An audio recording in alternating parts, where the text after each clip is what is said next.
इसके टॉप 50 प्रश्नों को। चलिए, जय हिंद, वंदे मातरम। यहाँ पर देखिए क्वेश्चन नंबर 101 नंबर का जवाब देना है। मेगास्थनीज जिन्होंने भारत के बारे में प्रसिद्ध ग्रंथ इंडिका लिखी है, वह मूल रूप से किस देश के थे? देखिए, मेगास्थनीज की अगर हम बात करते हैं, जिन्होंने भारत के बारे में एक प्रसिद्ध जो ग्रंथ है इंडिका, बिल्कुल बात सही है, लिखा है ना? लिखा है, ये बात सही है, लेकिन प्रश्न आपसे पूछा गया है ये कौन से देश के हैं, कौन से देश के थे, किस देश से रिलेटेड है, आपको बताना है। तो यहां पर आपका जवाब हो जाएगा ग्रीस यानी यूनान। ग्रीस या यूनान भी इसी को कहेंगे हम। ऑप्शन नंबर यहाँ पे बी नंबर आपका करेक्ट आंसर यहाँ पर आपका हो जाएगा। अब आप सोच रहे होंगे, इससे देखिए एक प्रश्न हमारा और बन जाता है। प्रश्न कई बार पूछा भी गया है ना? प्रश्न कई बार ये पूछा भी गया है कि देखिए मेगास्थनीज जो है आपके, ये सेलुकस निकेटर का राजदूत था। और ये भी याद रखिएगा, मेगास्थनीज जो है सम्राट चंद्रगुप्त मौर्य के समय में भारत आए थे। चंद्रगुप्त मौर्य के समय में। ऑप्शन नंबर यहाँ पे बी बिल्कुल सही है, देश वाला पूछा था, आपको आंसर यहाँ पर सही होगा, बी नंबर यहाँ पर बताइए। अशोक के प्रधान शिलालेखों में सबसे बड़ा शिलालेख कौन सा है? टोटल आपके 14 शिलालेख हैं, जिसमें से 13वां सबसे बड़ा है, और इसमें कलिंग युद्ध का भी आपका विवरण देखने को मिलता है। ऑप्शन नंबर यहाँ पे आपका सी नंबर बिल्कुल करेक्ट आंसर यहाँ पर होगा। नेक्स्ट प्रश्न है हमारा, निम्न में से किस शासक की मृत्यु उसके पुस्तकालय की सीढ़ियों से गिरकर हुई थी? है ना? सिंपल सा प्रश्न है, हुमायूं होगा। ऑप्शन नंबर यहाँ पे डी नंबर बिल्कुल करेक्ट आंसर आपका हो जाएगा। नेक्स्ट प्रश्न है हमारा, हाँ देखिए यहाँ पर बिल्कुल सही जवाब है, आगे बढ़ते हैं। प्रारंभ में अकबर का संरक्षक कौन था? 104 का देखिए जवाब देना है। प्रारंभ में अकबर का संरक्षक कौन था? तो यहां पर आपका जवाब हो जाएगा बैरम खां। बैरम खां यहाँ पे बिल्कुल करेक्ट आंसर आपका यहाँ पर है। नेक्स्ट प्रश्न बताइए, पानीपत का द्वितीय युद्ध किनके बीच हुआ था? देखिए पानीपत के 3 युद्ध हुए थे। अगर हम प्रथम युद्ध की बात करते हैं, है ना, ये आपका 1526 में हुआ था, बाबर और इब्राहिम लोदी के बीच हुआ था, बाबर की विजयी हुई थी। अगर हम द्वितीय युद्ध की बात करते हैं, ये आपका 1556 में हुआ था। और तृतीय युद्ध की अगर हम बात करते हैं, तो ये आपका हुआ था 1761 में, है ना? ये तीनों युद्ध आपको याद रखना है, प्रथम, द्वितीय और तृतीय। लेकिन यहाँ पर जो पूछा गया है अकबर और हेमू, ऑप्शन नंबर यहाँ पर 105 नंबर का क्या होगा? बी नंबर होगा, ठीक है ना? ऑप्शन नंबर यहाँ पे बी नंबर राइट आंसर यहाँ पर आपका हो जाएगा। हाँ बिल्कुल सही जवाब दिया गया है। अगला प्रश्न बताइए, वर्ष 1905 में बंगाल के विभाजन के दौरान भारत के वायसराय कौन थे? देखिए बंगाल का विभाजन आपका लॉर्ड कर्जन के शासनकाल में हुआ था, 1905 में हुआ था। सिंपल सा है आंसर, यहां पर आपका हो जाएगा विकल्प नंबर आपका ए नंबर राइट आंसर आपका हो जाएगा। नेक्स्ट प्रश्न है हमारा, यहाँ पर देखिए आपको बताना है, अंग्रेजों के खिलाफ भारतीय सैनिकों के द्वारा पहला बड़े पैमाने पर विद्रोह यानी वेल्लोर विद्रोह किस वर्ष हुआ था? ये प्रश्न कई बार एग्जाम में पूछा गया है। वेल्लोर विद्रोह किस वर्ष हुआ था? इसको हमेशा याद रखिएगा, कई बार पूछ भी चुके एग्जाम में, है ना? यहाँ पर देखिए आपका आंसर हो जाएगा वेल्लोर विद्रोह आपका 1806 में हुआ था। कब हुआ था? 1806। ऑप्शन नंबर यहाँ पे आपका सी नंबर राइट आंसर यहाँ पर आपका होगा। 107 नंबर का आपका सी, हाँ बिल्कुल सही है। हाँ बिल्कुल राइट आंसर है आपका यहाँ पर। आगे बढ़ते हैं, देखिए इस विद्रोह का एक मुख्य कारण यही था कि सिपाहियों को उनके धार्मिक प्रतीक चिन्हों के प्रयोग से रोकना था। नेक्स्ट प्रश्न देखिए बताना है, मेरठ छावनी में 1857 के सैनिक विद्रोह की शुरुआत कब हुई थी? है ना, यहाँ पर आपको बताना है मेरठ छावनी में 1857 के सैनिक विद्रोह की शुरुआत कब हुई थी? तो इसकी शुरुआत आपकी हुई थी 10 मई 1857 को हुई थी। ऑप्शन नंबर यहाँ पे आपका सही होगा सी नंबर। हाँ यहाँ पर बिल्कुल सही जवाब दिया गया है। हाँ बिल्कुल राइट आंसर आपका होगा। और इस ये जो आपका हुआ था ना सैनिक विद्रोह, इसे हम मतलब कह सकते हैं भारतीय स्वतंत्रता आंदोलन का प्रथम सशस्त्र विद्रोह था आपका ये। आगे बढ़ते हैं, लोकसभा के पहले स्पीकर कौन थे? गणेश वासुदेव मावलंकर थे, यानी जीवी मावलंकर, जिन्हें आप शॉर्टकट में कहते हैं। ऑप्शन नंबर आपका ए नंबर राइट आंसर यहाँ पर आपका हो जाएगा। हाँ इनका अगर हम बात करते हैं कार्यकाल, तो इनका 15 मई 1952 से लेकर, है ना, 1952 से लेकर 1956 तक रहे थे आपके, ठीक है ना, 1956 तक आपके रहे थे, इनका कार्यकाल था। आगे बढ़ते हैं, भारत में निम्न में से किस लोकसभा अध्यक्ष का कुल कार्यकाल सर्वाधिक रहा है? ये भी प्रश्न कई बार एग्जाम में पूछा जा चुका है। 110 नंबर बताना है आपको। तो याद रखिएगा दोस्तों, यहाँ पर डॉक्टर बलराम जाखड़, हालांकि हमने प्रश्न कई बार कराया भी है, किस लोकसभा का अध्यक्ष का कार्यकाल सबसे सर्वाधिक रहा है? Doctor Balram Jakhar. Option number यहाँ पे आपका सी नंबर राइट आंसर आपका यहाँ पर हो जाएगा। इनका कार्यकाल की अगर हम बात करते हैं 1980 से लेकर 1989 तक रहा था, जो कि सबसे सर्वाधिक रहा है। 1980 से लेकर 89 तक आपका रहा है।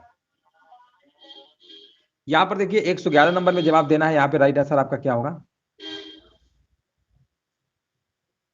हाँ, बिल्कुल सही जवाब दिया गया है। यहाँ पर बताइए प्रत्येक 2 वर्ष के बाद राज्यसभा के कितने सदस्यगण सेवानिवृत्त हो जाते हैं? है ना? यहाँ पर देखिए जवाब बिल्कुल सही दिया गया है। सी नंबर 1/3 बिल्कुल सही है। निम्नलिखित में से कौन कैबिनेट स्तर का होता है ना? यहाँ पर आपको बताना है कौन कैबिनेट स्तर का होता है। 112 नंबर, तो यहाँ पर आपका विपक्ष का नेता, है ना? विपक्ष का नेता। ऑप्शन नंबर यहाँ पे सी नंबर राइट आंसर आपका हो जाएगा। विपक्ष के नेता को कैबिनेट स्तर के मंत्री का दर्जा प्राप्त होता है। ऑप्शन नंबर यहाँ पे सी नंबर होगा। हाँ, बिल्कुल सही है। निम्नलिखित कथनों में से किसे एमराल्ड द्वीप समूह के नाम से जाना जाता है ना? यहाँ पर बताया जा रहा है जवाब 113 नंबर का देखिए जवाब दिया गया है। कह रहे हैं बी नंबर होगा अंडमान और निकोबार द्वीप समूह, जो कि बिल्कुल सही जवाब दिया गया है, बिल्कुल राइट आंसर है। निम्नलिखित में से कौन सा पर्वतीय दर्रा उत्तराखंड में स्थित नहीं है? अब इनमें से आपकी दर्रा है पर्वतीय जो कि उत्तराखंड में स्थित नहीं है, वो आपको बताना है। तो यहाँ पर अगर हम बात करते हैं सिपकिला दर्रा, ये आपका उत्तराखंड में नहीं है ना? तो सिपकिला दर्रा कहाँ पर है? ये आपका हिमाचल प्रदेश में। कहाँ पर है आपका? ये हिमाचल प्रदेश में है। ये तो कई बार आपको पता भी है, हिमाचल प्रदेश यहाँ पे होगा, इसलिए आंसर आपका बी होगा। अगला प्रश्न है हमारा, निम्न में से किस भारतीय पर्वतीय चोटी की ऊंचाई सबसे कम है? 115 नंबर। अगर हम दिए गए विकल्पों की अगर हम बात करते हैं तो सबसे कम, है ना, सबसे कम बताइए यहाँ पर किसका होगा? 115 नंबर का आपको जवाब देना मुकुट पर्वत, है ना? मुकुट पर्वत की सबसे कम है, कितनी है? 7242 मीटर है आपकी, ठीक है ना? ये आपकी है। अगर हम बात करते हैं कॉमेट की, तो इसकी आपकी है 7,756 मीटर है आपका। अगर हम नंदा देवी की बात करते हैं तो 7,816 मीटर है आपकी नंदा देवी की। अगर हम बात करते हैं कंचनजंगा, इसकी है 8,598 मीटर। तो आप ऑप्शन के अकॉर्डिंग आंसर देना था। ऑप्शन नंबर यहाँ पे डी नंबर आपका सही होगा। नेक्स्ट प्रश्न बताइए, विश्व में सबसे बड़ा गर्म रेगिस्तान कौन सा है? 116 नंबर बताना है। तो सबसे बड़ा गर्म रेगिस्तान की बात करेंगे, ये आपका सहारा है, जो कि बिल्कुल करेक्ट आंसर दिया गया है। बी नंबर यहाँ पर आपका सही होगा। सूची फर्स्ट को सूची सेकंड के साथ सुमेलित करना है ना? यहाँ पर आपको बताइए आंसर यहाँ पर क्या होगा? 117 का आंसर आपको बताना है। देश एक तरफ दिए गए, एक तरफ उसकी राजधानियां दी गई हैं। अगर हम बात करते हैं तंजानिया, तंजानिया की राजधानी आपकी है डोडोमा, है ना? तो इसका मतलब ए नंबर का आपका तीसरा होगा, ए का तीसरा होगा। केन्या की राजधानी नैरोबी है, कई बार हम करवा भी चुके हैं, यानी बी का दूसरा। ए का तीसरा, बी का दूसरा, है ना? ये कहाँ पे लिखा हुआ है? ये आपका पहले ही विकल्प है 3241। ऑप्शन नंबर पहला ही आपका सही होगा, जो कि बिल्कुल सही जवाब दिया गया है। अगला प्रश्न है हमारा, निम्नलिखित में से कौन सा देश आंशिक या पूर्ण रूप से सहारा रेगिस्तान में नहीं आता है? कौन सा देश आंशिक या पूर्ण रूप से सहारा रेगिस्तान में नहीं आता है? 118 नंबर बताना है।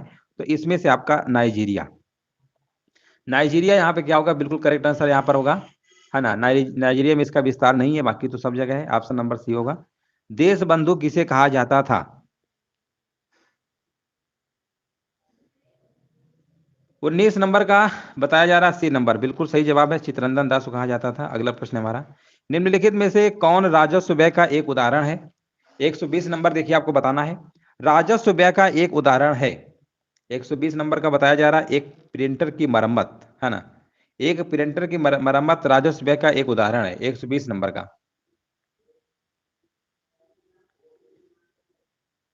हाँ, यहाँ पर प्रिंटर की मरम्मत राजस्व व्यय का उदाहरण, इससे सरकार की परिसंपत्ति का निर्माण नहीं होता। ऑप्शन नंबर यहाँ पे सी ही होगा, 20 नंबर का सी। हाँ, बिल्कुल सही है। घाटे की वित्त व्यवस्था का अर्थव्यवस्था पर क्या प्रभाव पड़ता है? 121 नंबर में आपको बताना है क्या होगा? 121 नंबर का बताया जा रहा मुद्रा स्फीति, है ना? बिल्कुल सही जवाब है। प्रसिद्ध बांके बिहारी मंदिर उत्तर प्रदेश के किस शहर में स्थित है? बताइए 122 नंबर का यहाँ पर जवाब क्या होगा? ये आपका वृंदावन, है ना? बिल्कुल सही जवाब है, ऑप्शन नंबर सी होगा। नेक्स्ट प्रश्न बताइए, उत्तर प्रदेश यहाँ पर रिक्त स्थान है में बुद्ध ने अपना पहला उपदेश दिया और अपने कार्यविधि की नींव रखी, है ना? यहाँ पर देखिए प्रश्न, ये तो कल ही की क्लास में कराया, हालांकि बहुत बार करवा चुके हैं। ये आपका सारनाथ में दिया था, है ना? ऋषिपत्तनम या सारनाथ, बात एक ही। ऑप्शन नंबर यहाँ पे सी होगा। रूमी दरवाजा उत्तर प्रदेश के यहाँ पर किस शहर में स्थित है? 124 नंबर का आपको जवाब देना। ये आपका उत्तर प्रदेश की राजधानी लखनऊ शहर में स्थित है, याद रखिएगा। ऑप्शन नंबर ए नंबर सही होगा, बिल्कुल सही जवाब है। इखलास खां का रोजा उत्तर प्रदेश के निम्नलिखित किस जिले में स्थित है? 125 नंबर में देखिए आपको बताना है, इखलास खां का रोजा उत्तर प्रदेश के निम्नलिखित किस जिले में स्थित है? ये आपका जिला है Badaun. Option number D number आपका सही होगा। यहाँ पर देखिए आपको बताना है उत्तर प्रदेश के किस शहर में 10 मंजिला पागल बाबा मंदिर मिलेगा। हालांकि ये प्रश्न हमने आपको बहुत बार यूपी जी के जब पढ़ा रहे थे तब करवाया था, कई बार बताया है, ये आपका वृंदावन में मिलेगा। एग्जाम में प्रश्न पूछा भी गया, 1-2 बार पूछा भी जा चुका है। ऑप्शन नंबर 126 नंबर का ए नंबर, बी नंबर 126 का आपका ए नंबर होगा, उत्तर प्रदेश के वृंदावन में आपका स्थित है। चलिए नेक्स्ट प्रश्न बताइए। यहां पर देखिए आपको बताना है अवध के निम्नलिखित में से किस नवाब ने लखनऊ में बड़ा इमामबाड़ा बनवाया है। बड़ा इमामबाड़ा जिसे आप भूल भुलैया भी कहते हैं, लखनऊ में है आपका। 127 ये किसके द्वारा बनवाया गया था? आसफ उद दौला के द्वारा बनवाया गया था। ऑप्शन नंबर आपका ए नंबर सही आपका होगा। ऐतिहासिक विक्टोरिया पार्क जिसे अब जंग ए आजादी पार्क का नाम दिया गया है, आपको बताना ये कहां पर स्थित है। 128 नंबर का यहाँ पर जवाब दिया गया है, बी नंबर मेरठ, जो कि बिल्कुल सही जवाब दिया गया है। ऑप्शन नंबर यहाँ पर बी होगा। निम्नलिखित में से कौन सा कंप्यूटर सॉफ्टवेयर प्रोग्राम है जिसका उपयोग डेटा संग्रहित करने, व्यवस्थित करने और हेरफेर के लिए किया जाता है? बताइए यहाँ पर जवाब क्या होगा। 129 नंबर का बताया था एक्सेल होगा। क्या बात है, बिल्कुल सही जवाब है, ऑप्शन नंबर बी होगा, है ना। देखिए काफी लोग आज लाइव है नहीं, संख्या बहुत ना के बराबर मान के चलिए, है ना। तो आज सब क्या कोई फेस्टिवल वगैरह है क्या? सब लोग छुट्टी मना रहे हैं। परिधीय उपकरण कार्य क्षमता जोड़ने के लिए कंप्यूटर सिस्टम से कनेक्ट होते हैं। निम्नलिखित में से कौन सा परिधीय उपकरण नहीं है? 130 का देखिए जवाब देना है और यहाँ पर आपका जवाब हो जाएगा मदरबोर्ड, है ना। बिल्कुल सही जवाब है, ऑप्शन नंबर यहाँ पे डी होगा, मदरबोर्ड। अगला प्रश्न बताइए। चलिए यहाँ पर देखिए आपको बताना है 131 नंबर, निम्नलिखित में से कौन सा एक उपाय नहीं है जिससे एक वायरस आपके कंप्यूटर को संक्रमित कर सकता है? ऑप्शन दिए गए अन्य उपयोगकर्ताओं के संगीत संचिकाएं या छवियां साझा करना या प्रलेख और पीडीएफ संचिकाएं बनाना, स्पैम ईमेल या ईमेल संलग्न खेल खोलना या निःशुल्क खेल गेम्स जिसे आप टूलबार्स मीडिया प्लेयर्स और अन्य प्रणाली उपयोगिताओं को डाउनलोड करना। बताइए यहाँ पर आपका आंसर क्या होगा। कौन सा एक उपाय नहीं है जिससे एक वायरस आपके कंप्यूटर को संक्रमित कर सकता है? तो इसमें अगर हम बात करते हैं तो यहाँ पर आपका ऑप्शन नंबर यहाँ पे बी नंबर होगा, प्रलेख और पीडीएफ संचिकाएं बनाना। 131 नंबर का आपका आंसर क्या होगा? यहाँ पर बी नंबर आपका सही होगा। प्रलेख और पीडीएफ संचिकाएं बनाने से कंप्यूटर वायरस से संक्रमित नहीं होता है, बाकी सब है ना। आगे बढ़ते हैं। कंप्यूटरों की दूसरी पीढ़ी यानी सेकेंड जनरेशन किस दौरान देखी गई थी? देखिए फर्स्ट जनरेशन सेकेंड जनरेशन की अगर हम बात करते हैं तो ये आपका 1957 और 62 के मध्य में आपका देखा गया था। और दूसरी पीढ़ी कंप्यूटर में आपको ये प्रश्न हमने कई बार बताया भी है और कई बार पूछा भी जा चुका है एग्जामों में कि पहले तो देखिए वैक्यूम निर्वात ट्यूब जिसे आप वैक्यूम ट्यूब कहते हैं पहले चलता था, लेकिन जैसे ही आपकी सेकेंड जनरेशन आती है, दूसरी पीढ़ी आती है, तो उसमें निर्वात ट्यूब जिसे वैक्यूम ट्यूब कहते हैं उसकी जगह आपका ट्रांजिस्टर का प्रयोग होने लगा था। इससे क्या था कि जो डिवाइसेस थी वो हल्के छोटे और कम बिजली खपत करने वाले आपके बन गए थे। तो इसका मतलब ट्रांजिस्टर का उपयोग किया गया था। इसका टाइम पीरियड याद रखिएगा 1957 से 1962। ऑप्शन नंबर यहाँ पे सी नंबर सही होगा। यहाँ पर देखिए आपको बताना है किस वर्ष से तृतीय पीढ़ी के कंप्यूटरों का प्रयोग शुरू हुआ था। तो ये आपका शुरू हुआ था 1963 से लेकर 1972। हालांकि ऑप्शन में लिखा हुआ है, ऑप्शन नंबर यहाँ पे भी होगा, 1963 से लेकर 72 के दरमियान आपका तृतीय पीढ़ी कंप्यूटर का प्रयोग शुरू हो गया था।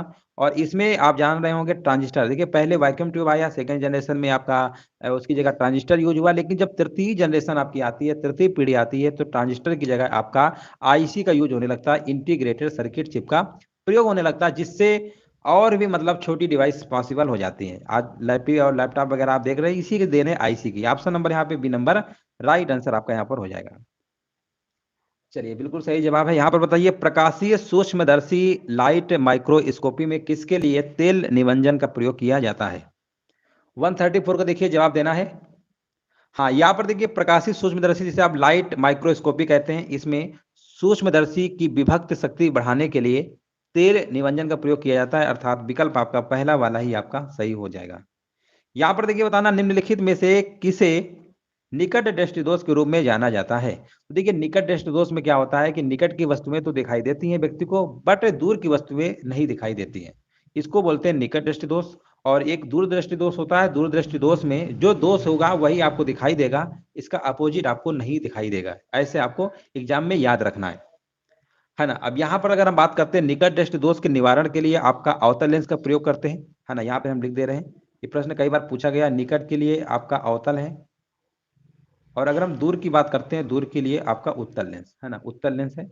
अब समस्या ये आ रही है, इसमें पूछा क्या गया है ना, इन्हीं को देखिए आपको बताना है। एक तो देखिए मायोपिया होता है, एक हाइपरमेट्रोपिया होता है, ठीक है ना। तो मायोपिया और हाइपरमेट्रोपिया दोनों याद रखिएगा, एग्जाम में पूछ लिया जाता है। तो यहाँ पर अगर निकट पूछेगा तो मायोपिया बताएंगे, और अगर यहाँ पर दूर का पूछ लेगा तो आपको हाइपरमेट्रोपिया लगाना है। तो इससे कई सारे प्रश्न बन सकते हैं। निकट दृष्टि दोष के निवारण के लिए कौन सा लेंस प्रयोग करते हैं, अवतल। दूर के लिए उत्तल। और निकट दृष्टि दोष में क्या होता है, निकट का दिखाई देगा, दूर का नहीं दिखाई देगा। दूर दृष्टि दोष पूछेगा तो दूर का दिखाई देता है, निकट का नहीं। ये सब चीजें, इससे आपके 4 से 5 प्रश्न आपके बन सकते हैं।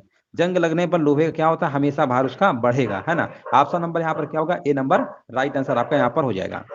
पारद मिश्रण या अमलगम कहलाने के लिए किसी मिश्र धातु में निम्नलिखित में से किसका होना आवश्यक है। 137 का देखिए आपको जवाब देना है। तो यहाँ पर आपका आंसर बताइए क्या होगा। यहाँ पर पारा होगा, ठीक है ना, पारा आपका होगा राइट आंसर आपका यहाँ पर डी नंबर हो जाएगा। चलिए आगे बढ़ते हैं। हमारे पेट में स्थित पाचक रस में मुख्य रूप से क्या होता है आपको बताना है। यहाँ पर रिक्त स्थान है, गंध, काम्ल, नाइट्रिक एसिड, हाइड्रोक्लोरिक एसिड जिसे आप HCl कहते हैं। एस्टिक एसिड का फार्मूला क्या होता है, CH3COOH होता है, ठीक है ना। ये हाइड्रोक्लोरिक एसिड HCl होता है। नाइट्रिक एसिड का HNO3 होता है। ये सब फार्मूले होते हैं। बताइए यहाँ पर 138 नंबर के यहाँ पर क्या होगा। तो यहाँ पर आपका HCl होगा। ये वाला प्रश्न भी कई बार एग्जामों में पूछा गया है। आगे बढ़ते हैं। किस प्रक्रिया के द्वारा सौर गतिज ऊर्जा कार्बोहाइड्रेट की रासायनिक ऊर्जा में बदल जाती है। किस प्रक्रिया के द्वारा सौर गतिज ऊर्जा कार्बोहाइड्रेट की रासायनिक ऊर्जा में कन्वर्ट हो जाती है। 139 नंबर ये आपका होगा फोटोसिंथेसिस यानी प्रकाश संश्लेषण। ऑप्शन नंबर यहाँ पे बी होगा, बिल्कुल सही है। आगे हम बढ़ते हैं। नारंगी का फल प्रचुर स्रोत है, 140 नंबर में आपको बताना है। नारंगी का फल प्रचुर स्रोत है, 140 नंबर का आपका जवाब होगा विटामिन का, ठीक है ना। विटामिन यहाँ पे आपका आंसर सही आपका हो जाएगा डी नंबर। हाँ बिल्कुल सही, vitamin A, vitamin E, vitamin B6, vitamin C पाया जाता है, ठीक है ना। कई प्रकार के विटामिन आपको नारंगी फल में देखने को मिलेंगे। जुलाई 2022 में किन 2 राज्यों ने 7 दशक पुराने सीमा विवाद को हल करने हेतु नामसाई घोषणा पत्र पर हस्ताक्षर किया है ना। 141 का देखिए आपको जवाब देना है। तो ये आपका आंसर हो जाएगा असम और अरुणाचल प्रदेश, ठीक है ना। असम और अरुणाचल प्रदेश में काफी समय से विवाद चल रहा था और इनके बीच अब ये विवाद सुलझ चुका है। ऑप्शन नंबर यहाँ पर सी होगा। 15 अगस्त 2022 को किस संस्था संगठन ने स्वतंत्रता दिवस के अवसर पर पृथ्वी से लगभग 30 किलोमीटर ऊपर आसमान में भारतीय ध्वज फहराया। 142 नंबर का देखिए आपको बताना राइट आंसर यहाँ पर क्या होगा। हाँ 142 नंबर का आपका यहाँ पर जवाब हो जाएगा स्पेस किड्स इंडिया ने। ऑप्शन नंबर यहाँ पे बी होगा। हाँ याद रखेंगे, स्पेस किड्स इंडिया देश में युवा वैज्ञानिक तैयार करने में योगदान दे रहा है। ऑप्शन नंबर यहाँ पे आपका बी नंबर सही होगा। अगस्त 2022 में किसने भारत के 14वें उपराष्ट्रपति के रूप में पदभार ग्रहण किया है ना। उपराष्ट्रपति की अगर हम बात करेंगे तो जगदीप धनखड़ हैं अभी समय राष्ट्रपति, तो सभी को पता ही है। आपके 15वें नंबर की हैं द्रौपदी मुर्मू और 14वें नंबर के आपके थे 14वें नंबर के हाँ रामनाथ कोविंद थे ना। अब आपकी ये वर्तमान में आपकी प्रेसिडेंट आपकी है और यहाँ पर जगदीप धनखड़ आपके उपराष्ट्रपति हैं। मार्च 2022 में वर्ल्ड गवर्नमेंट समिट 2022 का आयोजन कहाँ पर किया गया है। 144 का देखिए जवाब देना है। यहाँ पर आपका आंसर हो जाएगा दुबई, है ना। दुबई जिनका भी जवाब आ रहा है बिल्कुल सही जवाब है। हाँ हाँ बिल्कुल सही है। अगला प्रश्न बताइए। केंद्रीय स्वास्थ्य मंत्री डॉक्टर मनसुख मंडाविया के द्वारा घोषित स्वदेशी टीबी संक्रमण त्वचा परीक्षण का नाम क्या है। 145 नंबर में देखिए आपको जवाब देना है। राइट आंसर यहाँ पर क्या होगा। हाँ यहाँ पर देखिए जवाब हमारी भी दिया गया है, यहाँ पर बता रहे हैं CTB, है ना। CTB कहाँ लिखा हुआ है, ऑप्शन नंबर आपका ए नंबर राइट आंसर आपका यहाँ पर होगा। मई 2022 में किस राज्य में देश के पहले अमृत सरोवर का उद्घाटन किया गया है। ये किया गया है आपका उत्तर प्रदेश। ऑप्शन नंबर यहाँ पे सी नंबर राइट आंसर आपका यहाँ पर हो जाए। उत्तर प्रदेश के आपके रामपुर में ही तो है ना, एक पटवई गांव पड़ता है रामपुर में, वहीं पर किया गया। ऑप्शन नंबर यहाँ पे आपका सी नंबर राइट आंसर आपका यहाँ पर हो जाएगा। अगला प्रश्न बताइए। जून 2022 में संपन्न हुई भारत की प्रथम श्रेणी क्रिकेट प्रतियोगिता रणजी ट्रॉफी 2021-22 का खिताब किसने जीता है। 147 का आपको जवाब देना है। यहाँ पर आंसर क्या होगा। तो ये जीता है आपका मध्य प्रदेश ने जीता है ना। मध्य प्रदेश यहाँ पे बिल्कुल सही आंसर आपका होगा। चिन्ना स्वराज स्टेडियम बेंगलुरु में हुए फाइनल मुकाबले में मध्य प्रदेश ने मुंबई को 6 विकेट से हरा दिया। मुंबई को 6 विकेट से क्या किया, हरा दिया, है ना। हरा दिया है, हराया। तो जीता कौन सा है आपका एमपी। आंसर आपका यहाँ पर डी नंबर होगा, ऑप्शन नंबर डी। हाँ, बिल्कुल सही है। आगे बढ़ते हैं, 147 का डी होगा। अगला बताइए, 31वां सरस्वती सम्मान किसे प्रदान किया गया है? तो ये प्रदान किया गया प्रोफेसर रामदरस मिश्र, है ना? ये भी प्रश्न हमने कई बार कराया है। मैं तो यहाँ हूँ, है ना? मैं तो यहाँ हूँ, इसके लिए मिला है, लिख दे रहे हैं यहाँ पर, मैं तो यहाँ हूँ, मैं तो यहाँ हूँ, ठीक है ना? इनके लिए आपको मिला है। अगला प्रश्न है हमारा, सर्वाधिक जैव विविधता पाई जाती है 149 का देखिए जवाब देना है। तो ये आपकी पाई जाती है उष्णकटिबंधीय वर्षा वनों में, ठीक है ना? ऑप्शन नंबर यहाँ पे क्या होगा? सी नंबर आपका राइट आंसर आपका यहाँ पर हो जाएगा। नेक्स्ट प्रश्न देखिए, आपको बताना है, यहाँ पर देखिए लिखा हुआ है, गैस जो धान के खेत से उत्सर्जित होती है तथा भूमि के तापमान में वृद्धि करती है, वह है ना? बताइए वो कौन सी गैस है आपकी? नाइट्रोजन है या CO2 है या कार्बन मोनोऑक्साइड या आपकी मीथेन है? तो यहाँ पर आपकी मीथेन वाला आंसर सही होगा, ठीक है ना? मीथेन यहाँ पर क्या होगा? बिल्कुल करेक्ट आंसर आपका यहाँ पर हो जाएगा। मीथेन पृथ्वी के वायुमंडल में पाई जाती है, पाई जाने वाली ग्रीन हाउस गैस भी आपकी है, ठीक है ना?